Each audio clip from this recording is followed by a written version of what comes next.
Just a quick warning, if you have low or poor vision, some of this footage shown in this episode of Beers in My Backyard may look like some mad surgeon gone to town on some poor body.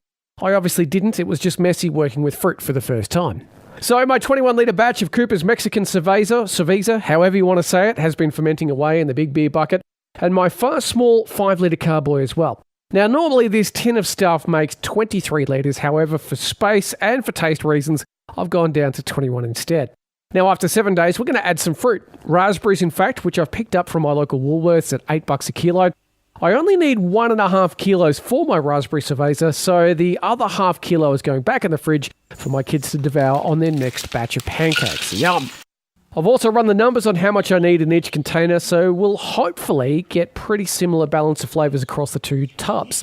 If my maths are correct, 330 grams goes in the little one, and the rest all chucked into the big tub. Now, the good thing about frozen raspberries is that it doesn't take too long for them to thaw out a bit at room temperature.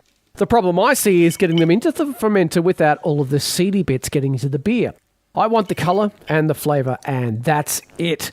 So I'm actually using some cheesecloth that I bought a while back from Spotlight, and to get into the very small opening on the 5-litre carboy, it's not very big at all, I'm actually creating a raspberry snake, which I'm going to feed through.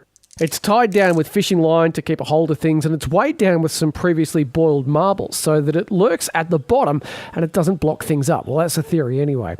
Getting this thing in was tedious and messy work. Raspberry juice went everywhere trying to squeeze it in. But the good news is they're all in, and now they ferment for another 7 days before bottling. The larger batch of raspberries for the fermenting bucket, that was far easier. Wrap it up in the cheesecloth, tie it up with the fishing line, and just pop it in. A new sheet of Glad wrap and tape over the top, and now we just wait for the next 7 days before I get a whole bunch of bottles ready for bottling day. Bring it on.